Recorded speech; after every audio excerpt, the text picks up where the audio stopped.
Welcome to the Friday night talk with Inner Space. Um, our speaker tonight is zooming in from Nairobi, Kenya. And Nizar Juma has been a prominent business leader in Africa, as well as being actively involved with social welfare activities, including non-profit hospitals in a voluntary capacity. He's been awarded the Silver Star by the President of Kenya for outstanding services to the nation. Nizar says he's retired, but he's still currently chairman of over 50 companies, and he continues doing his voluntary work. I was reading up on Nizar on the internet, and there was a couple of really interesting things that jumped out to me. One of them was that he was asked, "What's your philosophy of success?" And his answer was integrity.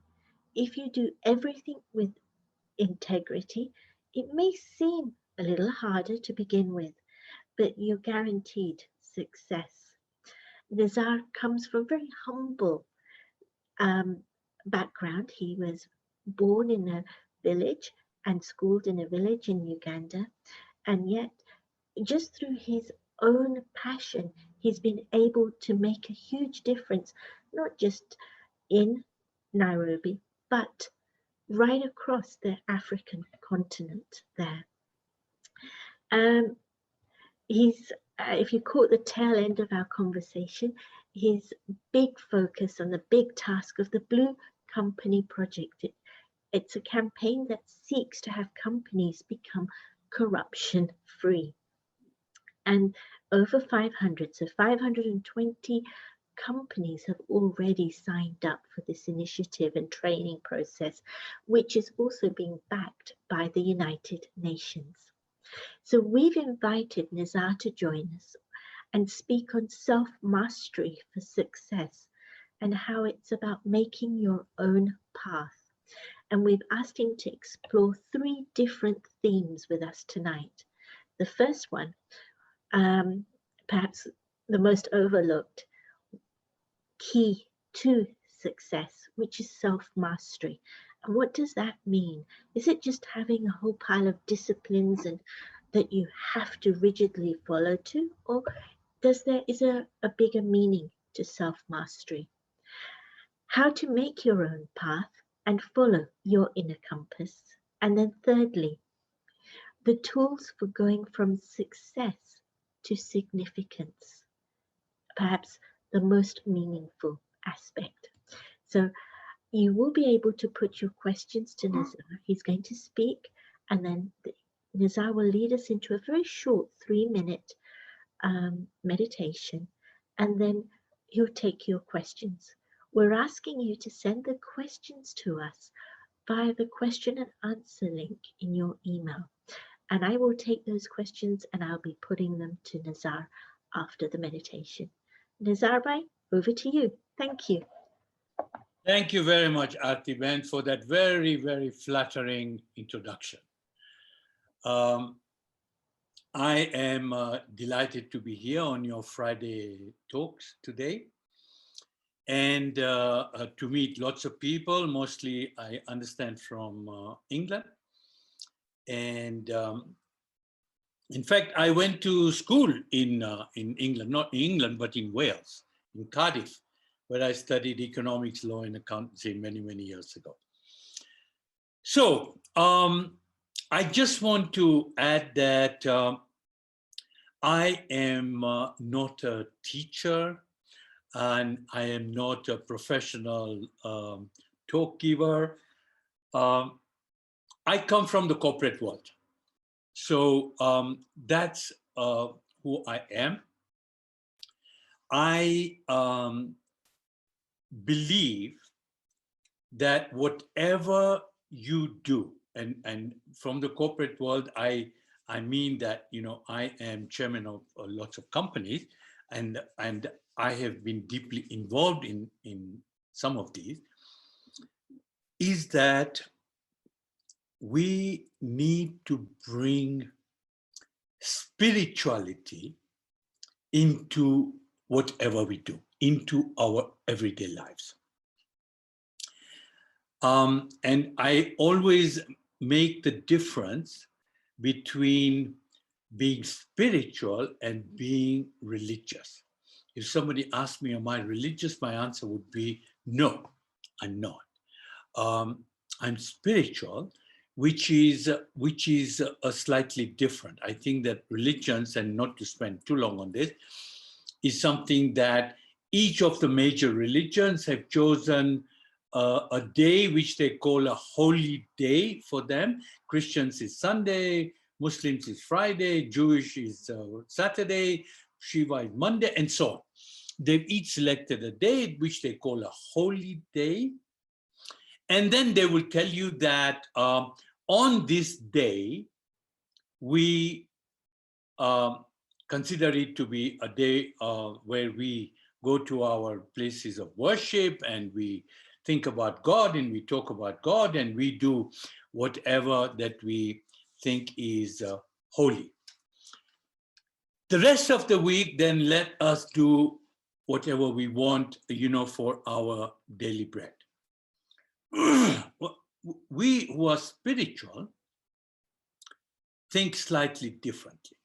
We are saying is that we are all spirits. So all humanity is spiritual. They are all spirits. And so being a spiritual person means that we don't go into our little compartments and say, I am blue, you are red, I'm a Christian, you are Muslim. So, we go into our own corners and we debate the pros and cons of our religion. Whereas spirituality means that we are spiritual and we act with humanity. So that means that if we act with integrity, we act not to give sorrow to anyone. We act so that we bring goodness into everything that we are doing. Then that means that you are bringing spirituality into your everyday life. So it doesn't mean that we are in our businesses not guided by the bottom line. We are all judged by our bottom line.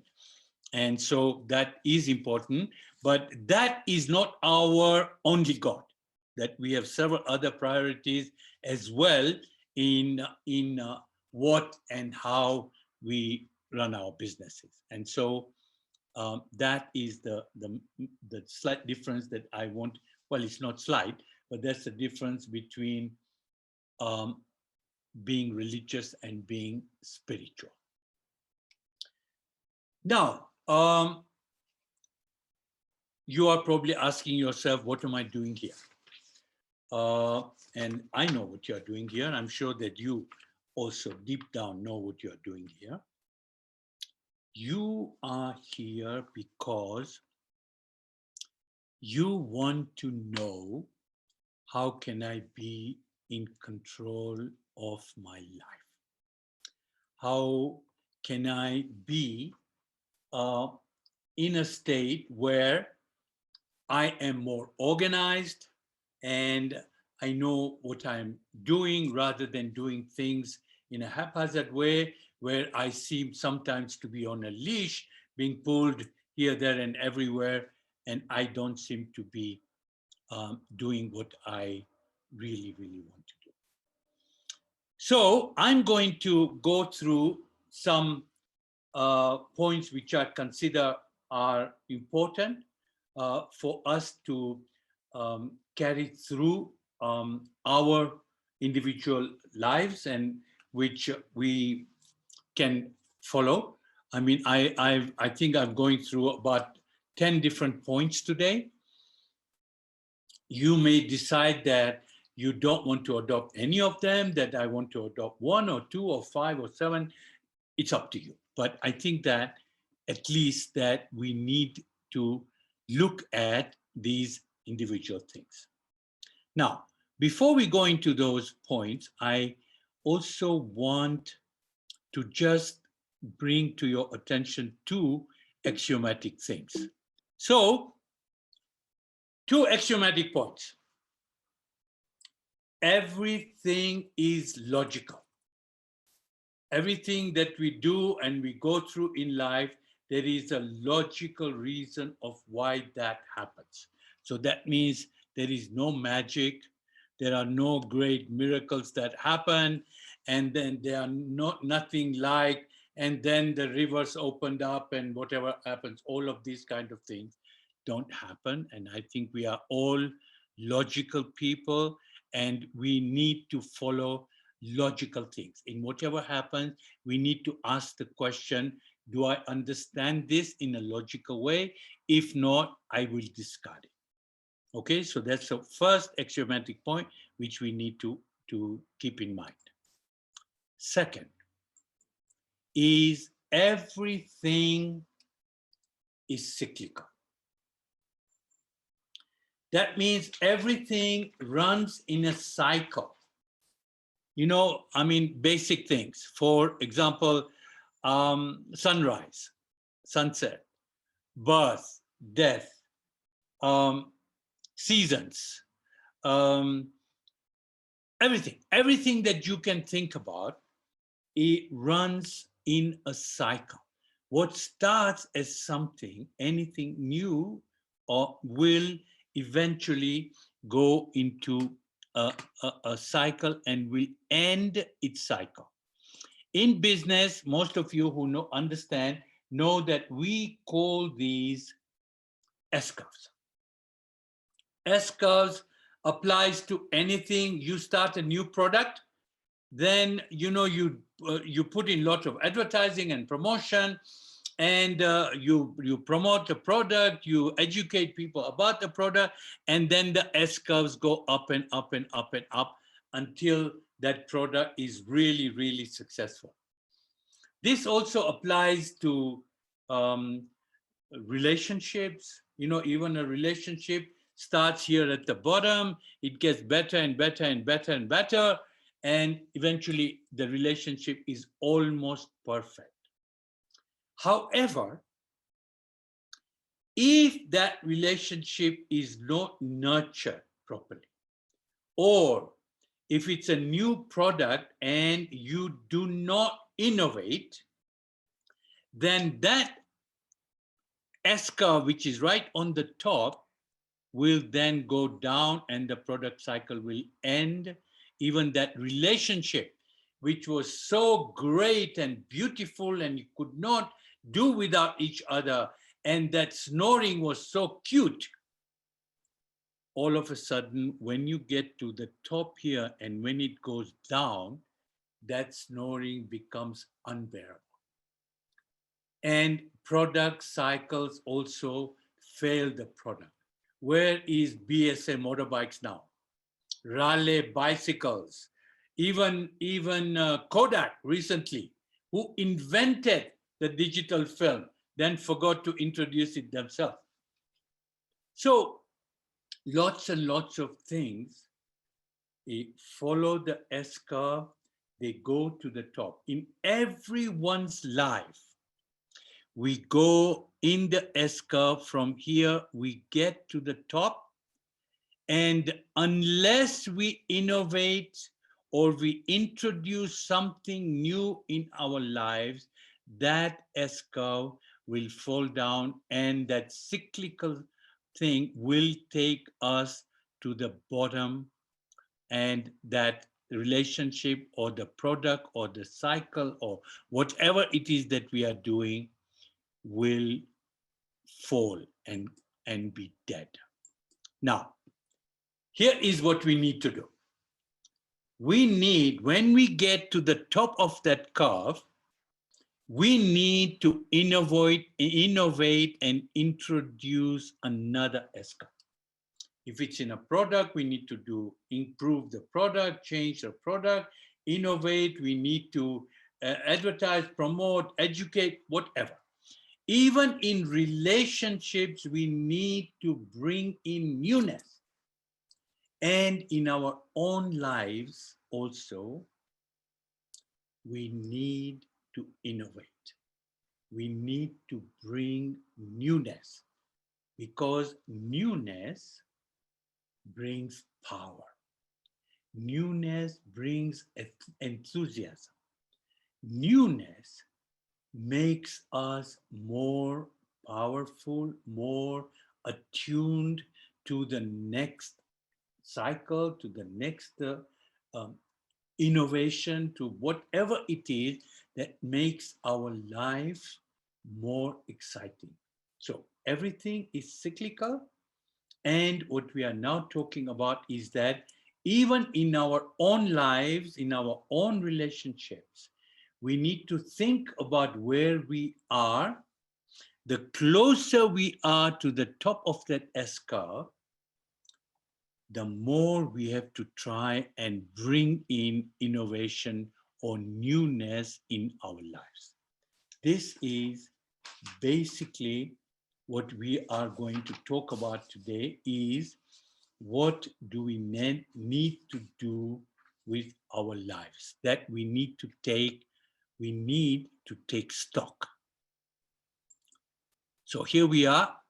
The next point is, I am in charge of my life and I need to take stock of my life.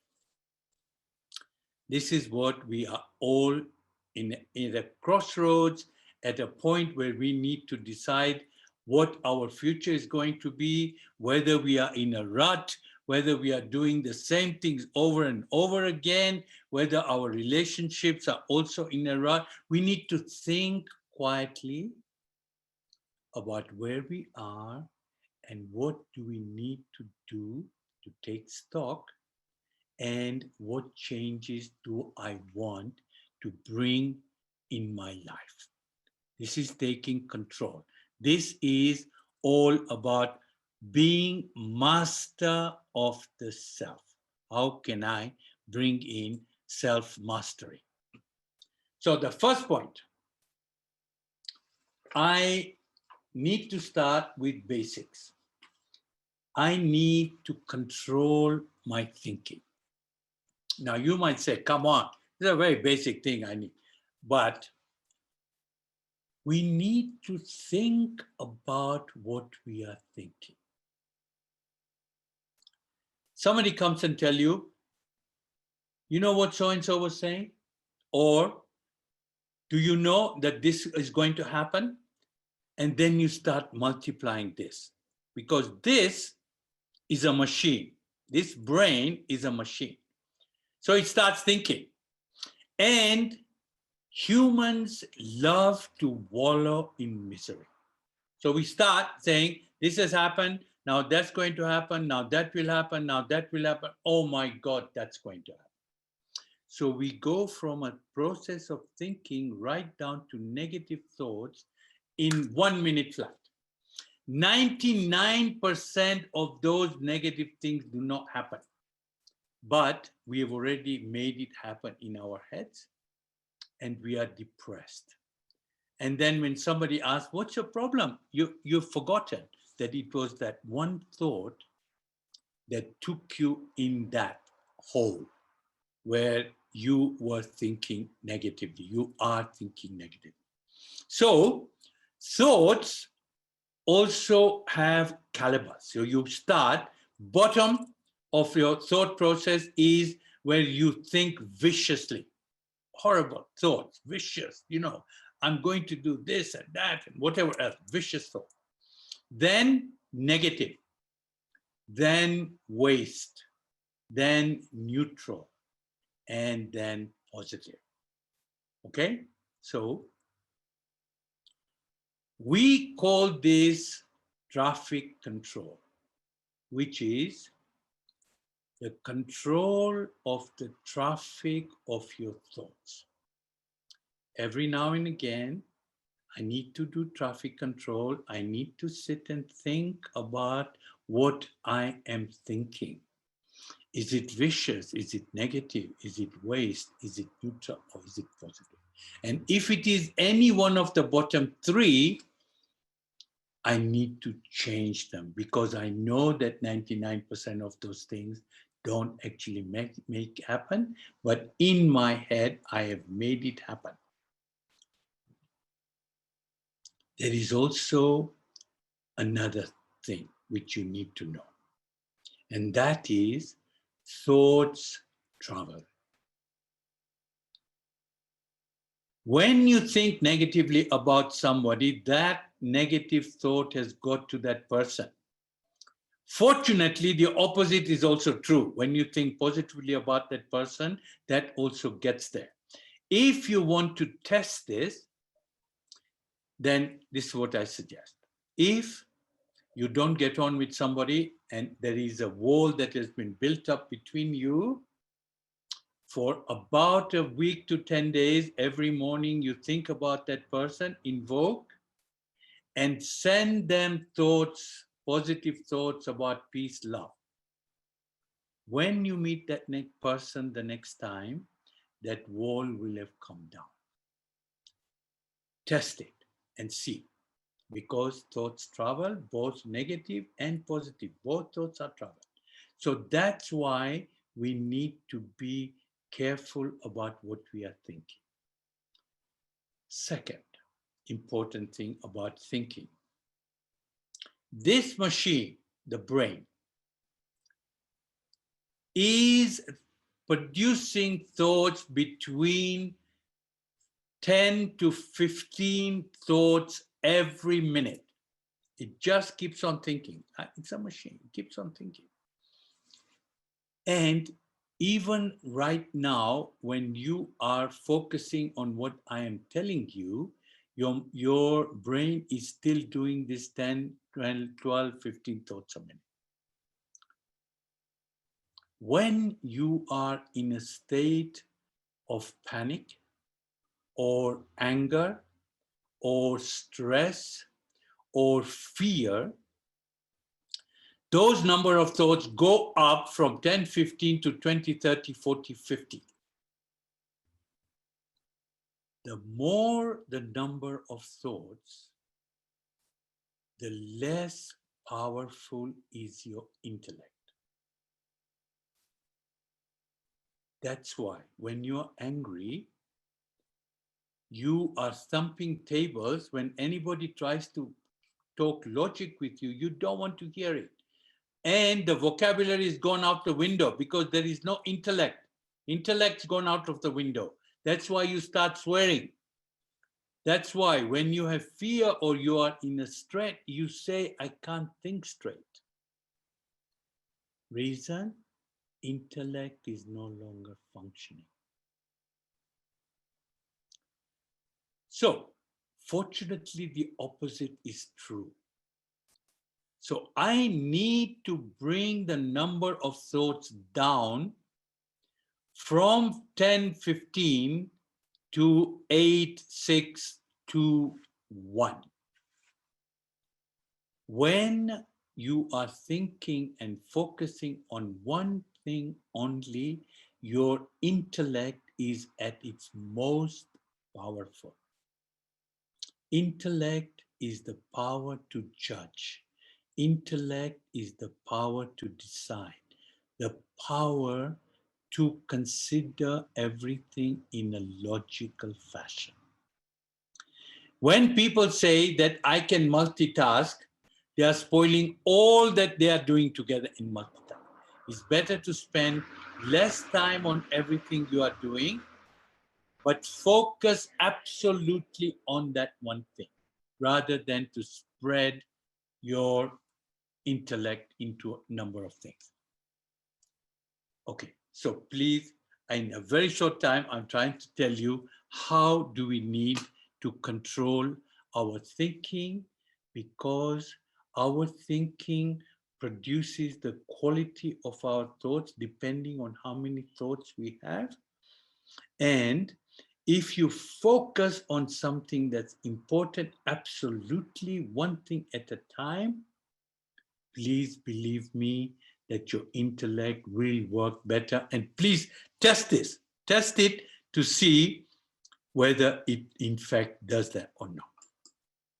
Number 2, Stop anger. Everything I do when I am angry turns, the result of that will be negative. You can test that. Think about the past. Anything that you do, when you do it in anger, the result of that will be negative. If you are yelling at somebody, that person has stopped listening to you. They've switched off. They don't listen to you anymore. You are the only one that's burning. Nobody else cares. They treat you like a dog is barking. It's just like that. It's having absolutely no effect. So anger only burns you. Anything you do in anger is only negative, and you can test this also. It will come to that. Whatever you will do in anger will result in negative things.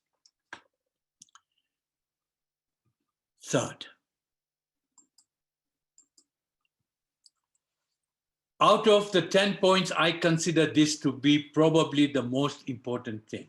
And today in the world, more and more and more people are meditating. They call it all different things. Some call it quiet time, some call it contemplation, whatever it is that you call. But this is one of the most important things that you do. Somebody once told me that there are 3 things in life that will stay with you the longest.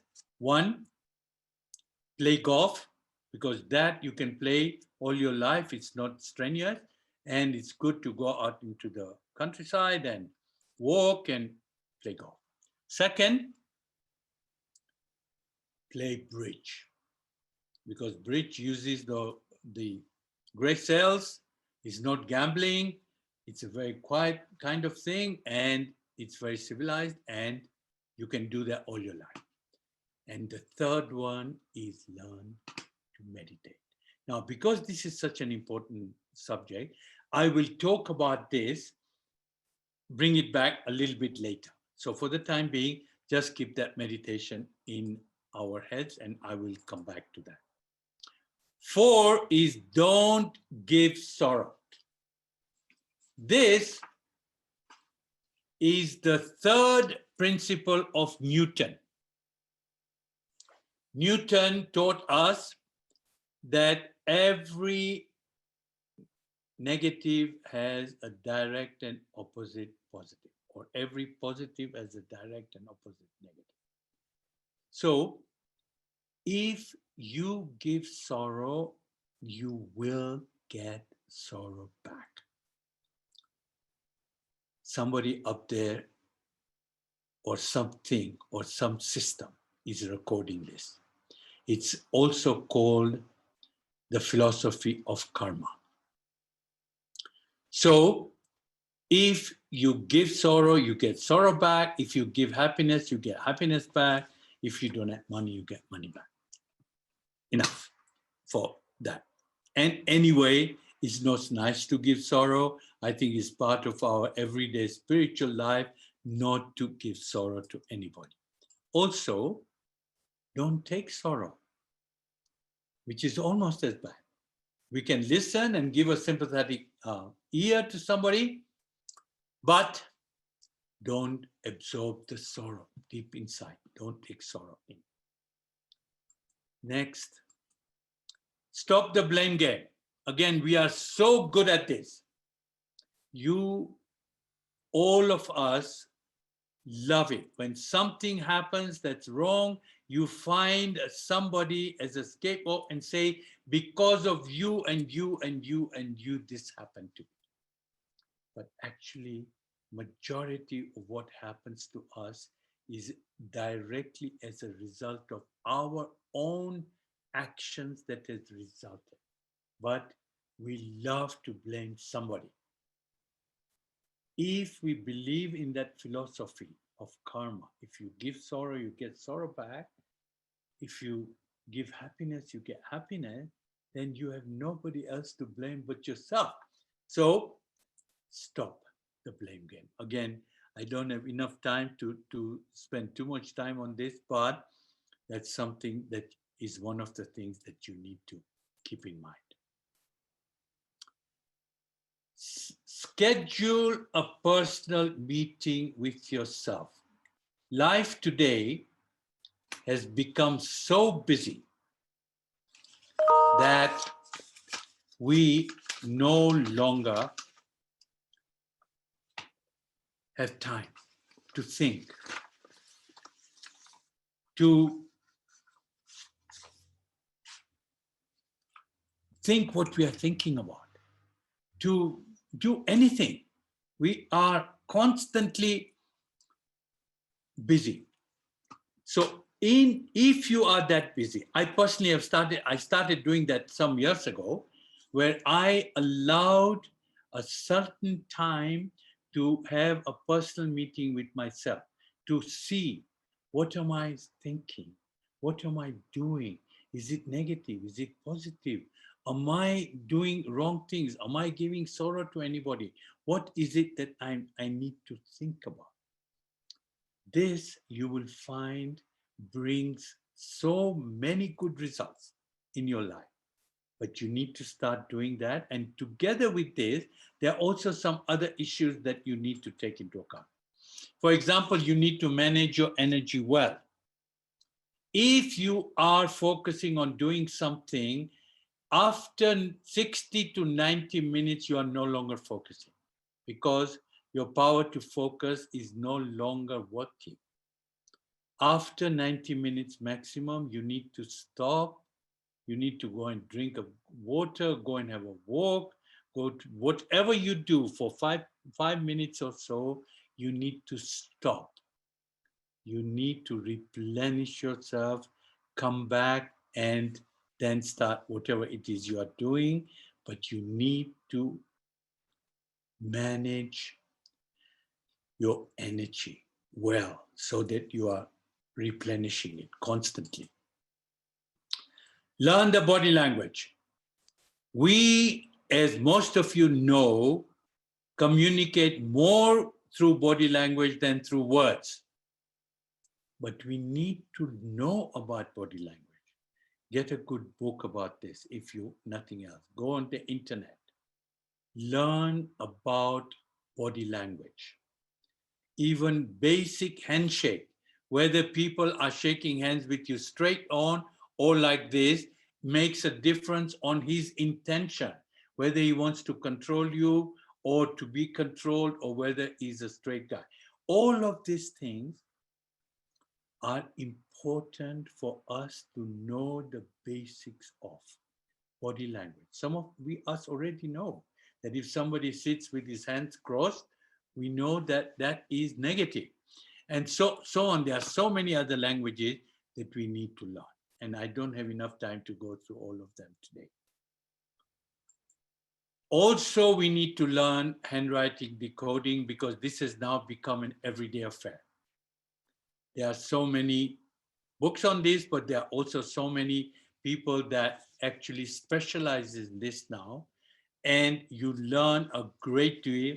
Today, in the commercial world, we hardly employ anybody without doing these basic exercises about handwriting, decoding, and stuff like that.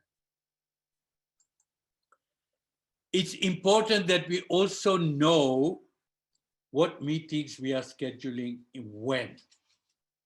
If you schedule a meeting on a Monday morning that you know is going to be worrisome, your whole weekend is gone, because you are thinking about that Monday morning meeting.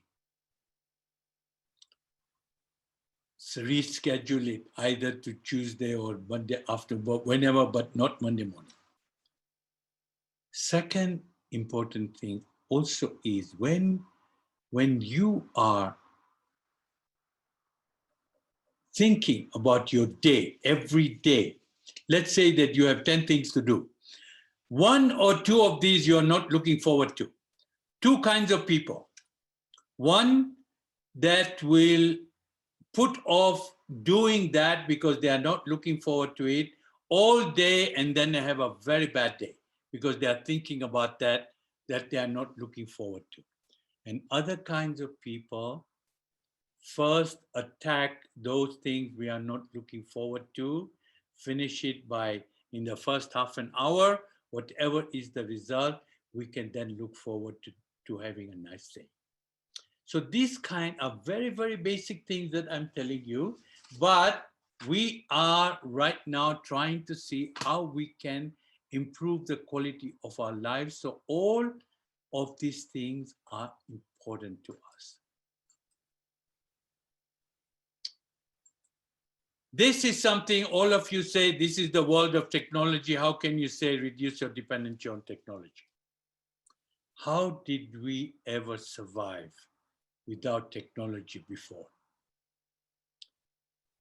I have grandkids in England and in Australia, and their mothers are now scheduling how long they can have on their iPads because it's getting far too long. Can we do without our mobile phones for 1 hour, 2 hours, half a day, one day? Sometimes we need to go back to those ruled cards where we used to think, we used to note down points, jot. I think that this article, if you want to have a look at it, by Andrew Sullivan, very exciting, and tells the story about somebody who's got so involved, and that includes probably 75% of us, who is so involved in technology that we have lost all concept about reality in life. So it is something, it's a food for thought. We need to think about this.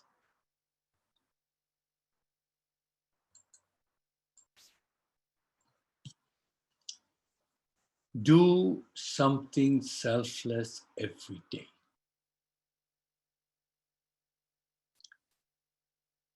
Not by giving money to somebody who needs it. I don't mean that. I mean really something selfless. This changes our mindset, the way we think about people, the way we think, can we help somebody in some way for no reason? It's very possible if we decide this. If we can't do it every day, every other day, once a week, but whenever I think we need to put this as part of our priority, that we need to do something which is selfless. I need to please somebody for no reason. I need to get blessings from somebody because we did something that was exciting for them, which was helpful for them. Number 10, we have all heard about SWOT analysis. We do this for product, we do this for companies, we do this for so many things. We need to do this for me personally. I need to do this and look at my strengths, my weaknesses, my opportunities, my threats. I need to do this. I should not show this to anybody, because if we do, then we will be doing it to impress that person. Even if it's your spouse, don't do it. Don't show it to anybody.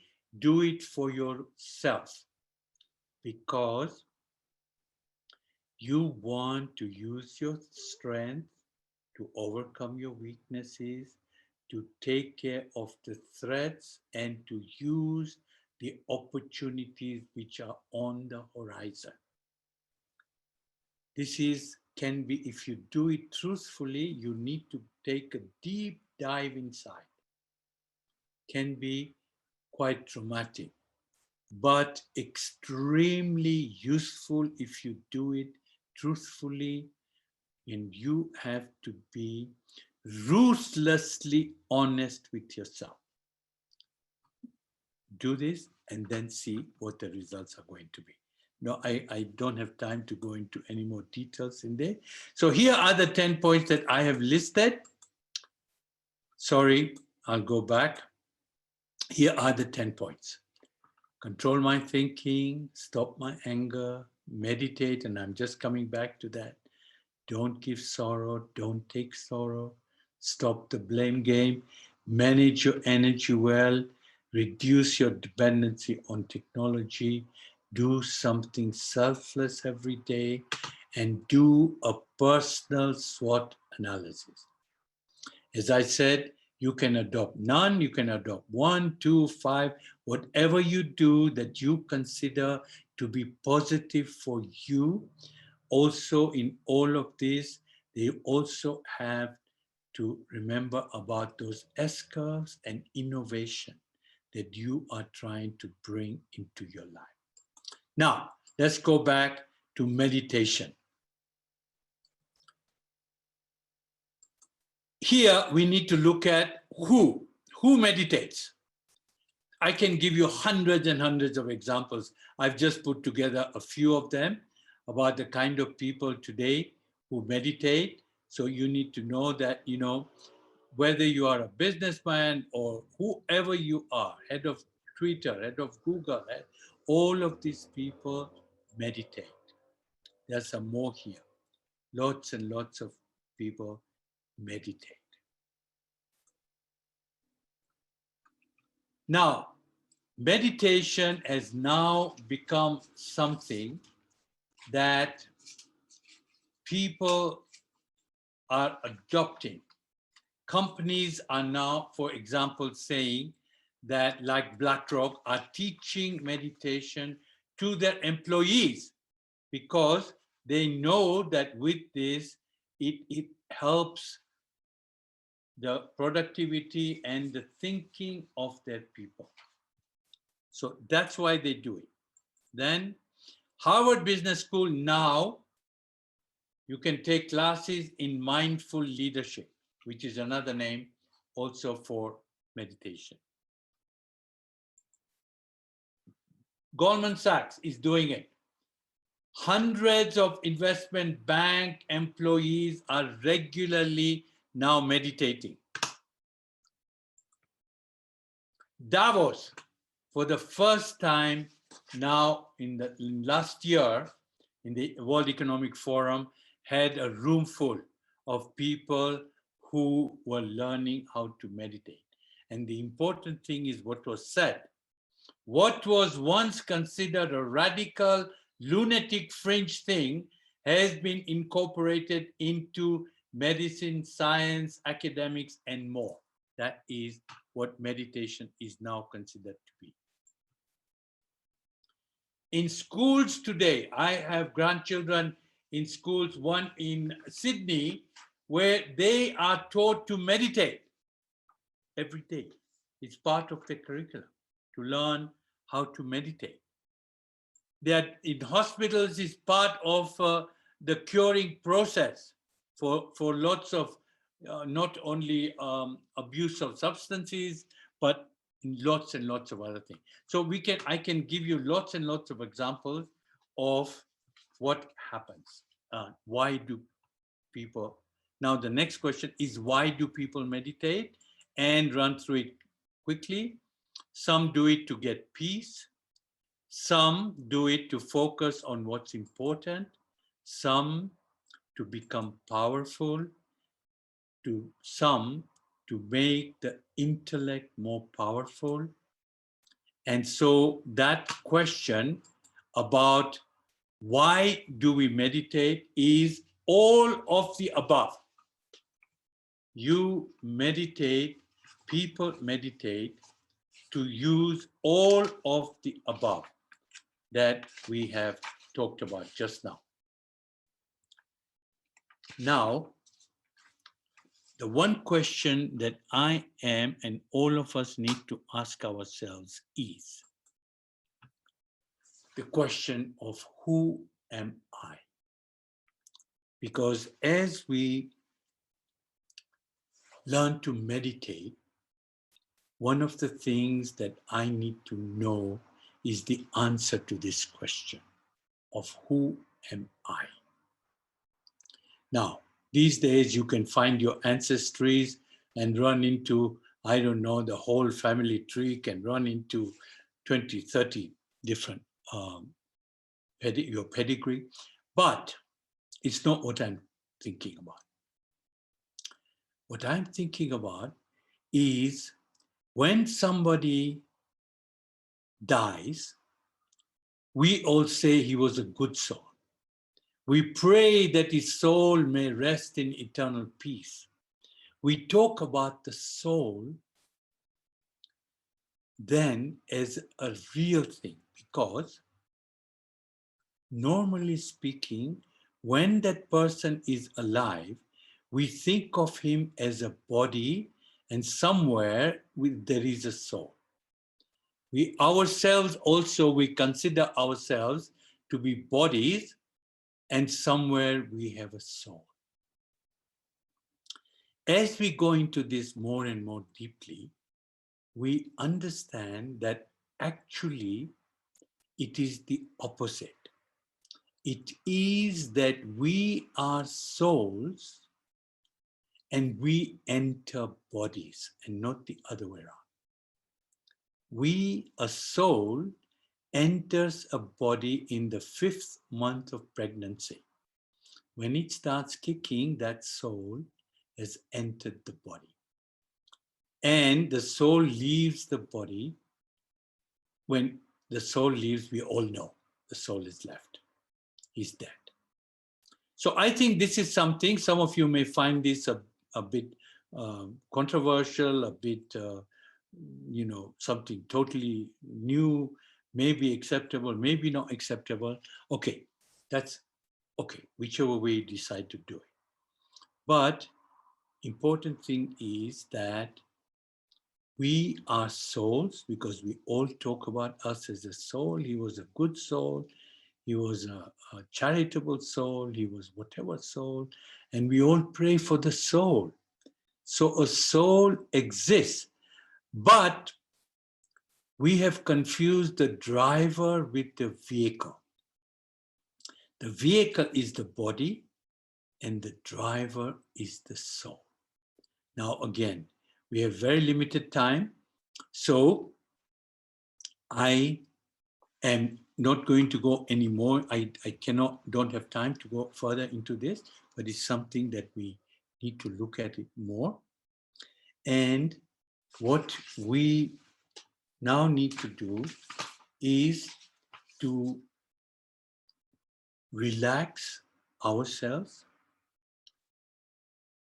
and to try and get rid of as many thoughts from this machine as possible, and to focus on one thought so that we can make our intellect powerful, so that we can focus on what's important. And what's important is that I want to start to learn to meditate. And in order to meditate, I need to relax, and I need to get all the thoughts out from my head, and I want to focus on one thought only. I am giving you this to look at. It is a point of light, like a shining star. It is something neutral. And we want to focus on this point of light so that we can remove all the other thoughts out of our minds, and just for a couple of minutes, focus on this point of light and get all the other thoughts out of our heads. When other thoughts come into my head, I want to tell the thoughts not for another 2-3 minutes. After that, I'll think about everything.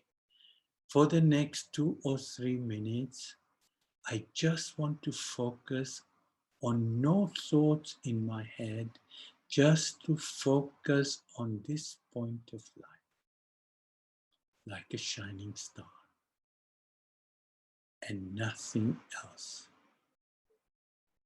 I'm totally relaxed and I'm totally focusing only on this one thought, point of light, like a shining star,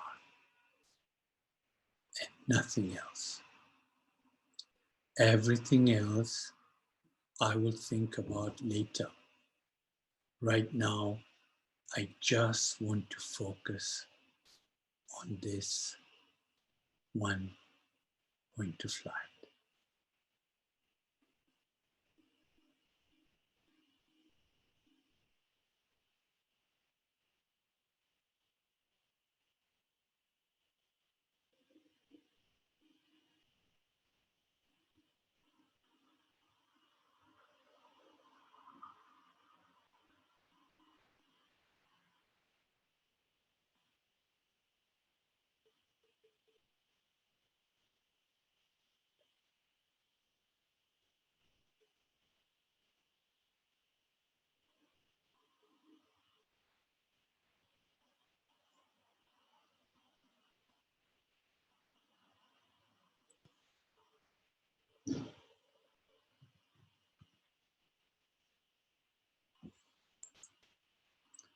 Thank you for listening to me quietly.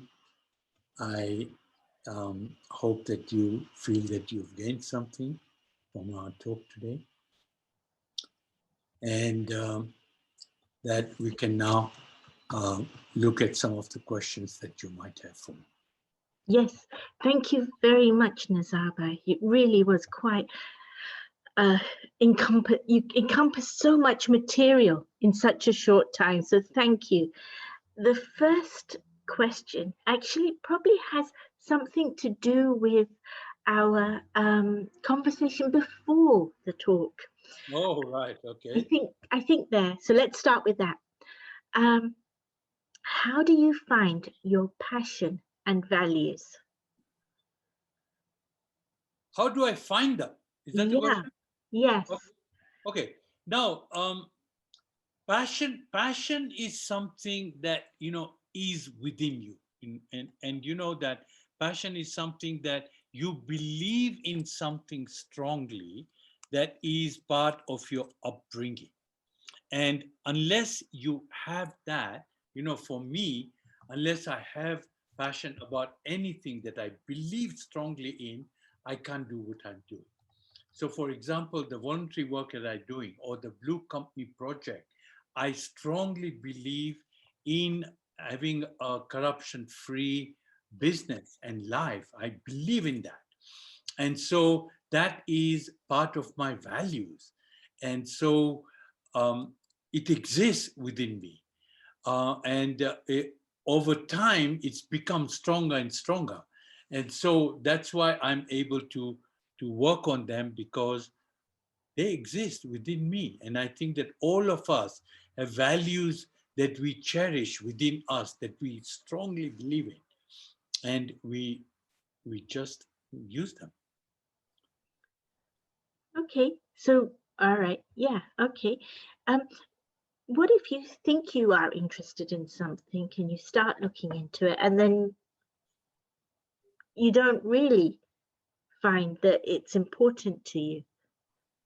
Is that possible?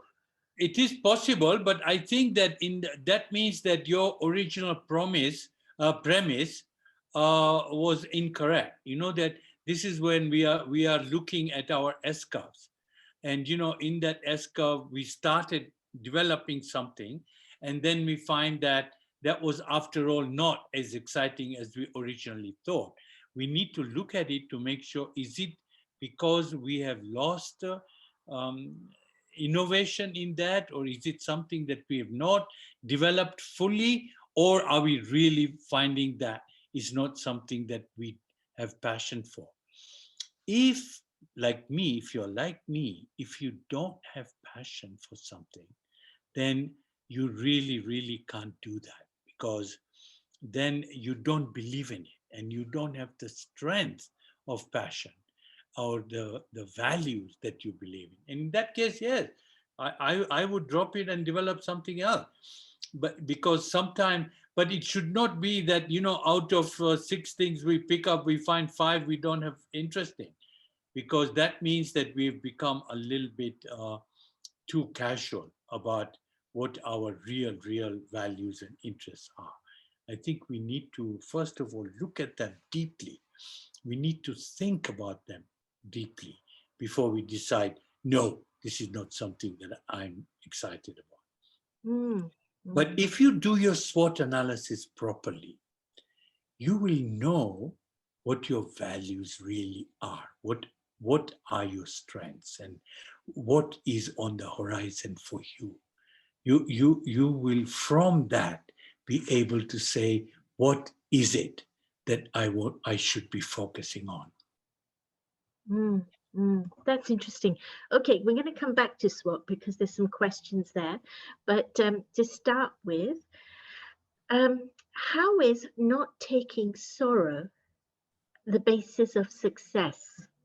Yes, because you know that sometimes, we feel that, I'm not saying by not taking sorrow, I don't mean that you don't listen and give a sympathetic ear to somebody who is uh, portraying their story. What I mean is that we do not need more sorrow than, world today is that everybody has their fair share of sorrow. So I think for us to then adopt somebody else's sorrow is not helping us, because success means that we are able to attend to our own sorrow, that we are, and not giving sorrow to anybody else. We are not giving it. But then one hand you don't give and the other hand you take from somebody else, that sort of is not is counterproductive. So that's why it helps your development, that I will not give you any sorrow, but I will also not take your sorrow, because I am adopting what I am philosophizing, what I am not giving to you, because I believe in not giving you sorrow, means that I will also not take your sorrow.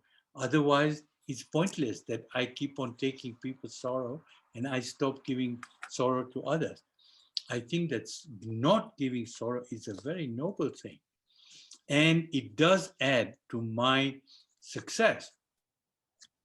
But I don't want to then not succeed because I'm taking somebody else's sorrow in its place.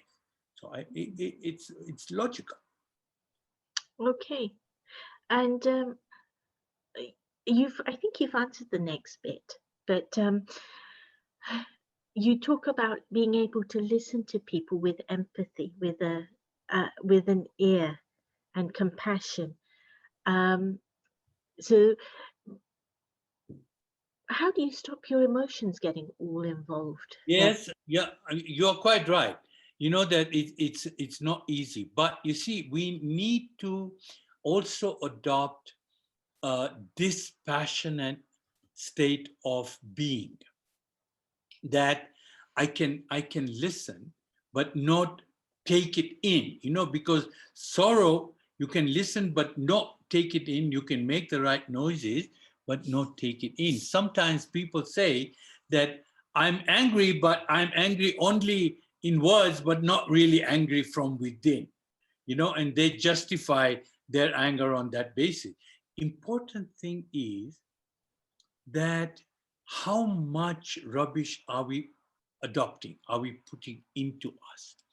Because that eventually, is our thought process, that we are not controlling our thoughts because we are adopting other people's thoughts.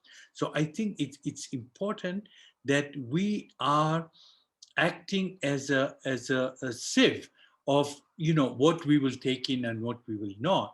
And I think that because we are looking for a state of mind which is neutral or positive, then I don't want to adopt other people's negativeness. But I want to listen and give them a sympathetic ear, but which is kindness. But I don't want to take it in within. Mm, mm. Okay, back to the SWOT analysis that you were talking about. Um, can you give some ideas on how to be honest with yourself when you're Ye- doing that Yes. without being too hard or critical? Yes. Now, first of all, as I said, only make the SWOT analysis for you only. That means you're not going to show it to a friend or to a spouse or to your nobody else, because as soon as you think you're going to show it to your spouse, then you are not being absolutely truthful.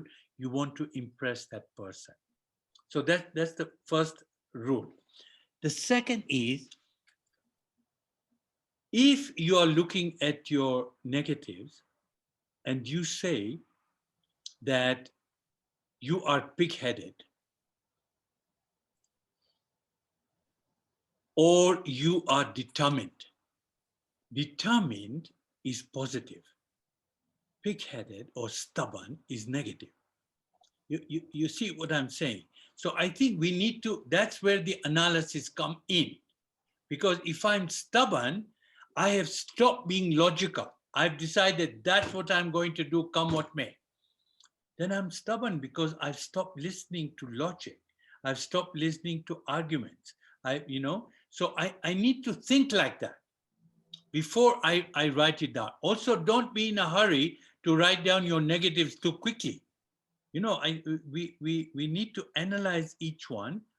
And also, when I'm looking at my positives, deep down, if I'm really honest with myself, I know really who I am. I know it deep inside. But it's because we are all nowadays wearing masks. We are wearing one mask for a few people within us, family, friend, one mask for 50 people, one mask for 100 people, one mask if we are talking on television to hundreds of people. Then any resemblance between the real self and what we are portraying is quite different. You see what I'm trying to say? So therefore, we need to have zero masks and not fool anybody, including ourselves, when we do a SWOT analysis. I want to see the real me, which deep down I know, but because I'm wearing so many masks, I'm now sometimes forgotten who I really am. Forgotten, but you know who you really are. You know it deep inside. So I think that is the basis when I say be ruthlessly honest, means sometimes it can also be painful to really face who you really are. Wow, thank you. I love the idea of not having to wear any masks and please people or fit in, so to speak. That's really interesting. Okay, that leads into the next question very well, because the question is, I like the idea of doing something selfless every day. However, I don't see many people these days with the COVID situation, and I'm working from home. Um, so, how am I to be selfless but not a people pleaser? So, Yeah. two questions there for you. The most important thing is you are already on the right track. You are thinking about it. If you are thinking about it, I promise you will find ways, whether with or without COVID. One of the things that COVID has made people of the whole world is that they have become more sensitive. People have become more giving. People have become more understanding. People, this is one of the things of COVID. There's always a silver lining. But the most important thing for me about you is that you have already started to think and you are saying, I like the idea of being selfless. That's all you need. Once you have decided on that, I promise you, tomorrow you'll find something that you can be selfless about. Whether you're meeting people or not, or you see something on the phone, you see something on television, yeah, it will come to you. And you will be able to think, okay, this is something that I can do. And you will, I promise you. So it's very good. That tells me something about you, your insight. It tells me about what your quality is. If you are thinking about being selfless. Excellent. Well done. Good. Thank you. Now, this is a little personal and you don't have to respond, but I'm going to ask you anyway. Can you tell us a little bit about the last time you did a personal SWOT analysis for yourself? For myself, I do this normally at the end of each year, the beginning of the following year. You know that I keep the cards of each of my SWOTs every year. And I look at this before I decide what my resolution for next year is going to be. I am quite firm about my resolution, so I don't just make them. I look at what I had resolved the previous year and what I achieved from that.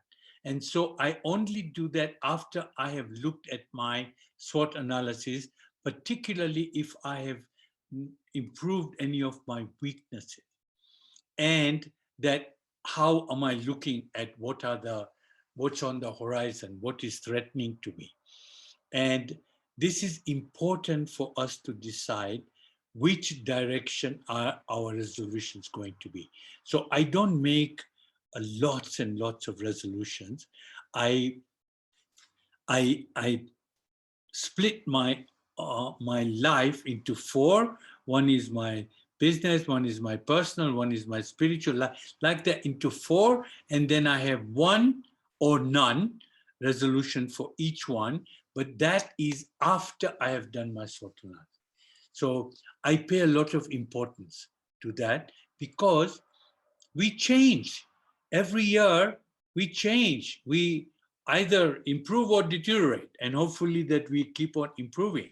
But I think that if we keep this in our mind, that we are doing resolutions and we follow it, so that every month or every 2 months or 3 months, we look at what we have decided to do and whether we are progressing. So it's not that we only look at it at the end of the year. I look at it during the year as well. And I think that that's very important because we are then leading an organized life. We are also thinking about improvements or not, whether we are stagnant or whether we need a new S-curve, whether we need to innovate. So it's a very good question. It's very good. Yes. Thank you.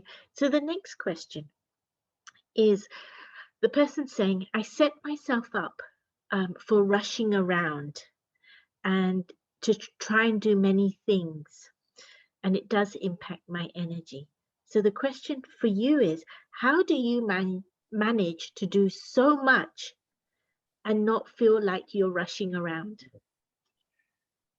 Again, I will come back to this whole question about meditation, because meditation, it's not just a little window in your life. Meditation is a package. Meditation is a way of life. Meditation teaches you to focus on what's important. It teaches you what to focus on. So I think it's a whole way of life. You know that before I went into what we call this knowledge about spirituality, I was probably running or responsible for 4 or 5 companies. And I was constantly stressed. At 35 years of age, I had ulcers. And I was constantly running around, constantly busy, constantly stressed, and giving help to everybody around me. Nobody wanted to be around me when I came in first thing in the morning. When they saw my car driving, we had French doors in my offices. And when they saw my car, I could see people just disappearing from my path because I was like a bull in a china shop. And it was because I was not handling my life very well. You know, that everybody was scared of me. And in those days, I thought, I'm the boss and they should be scared of me. Totally wrong. Everything I did was wrong. Today, with so many companies, I'm running them all, focusing on each one of what's important, giving them the right amount of time and focus. When now I'm talking with you, nothing else is important to me. Not what happened half an hour ago and what's going to happen 5 minutes from now. It's not important. Only this is important. And so we learn to focus and give it everything that we have. And that way we are able to have more time because we also cut out stress. Meditation also teaches you how not to be stressed.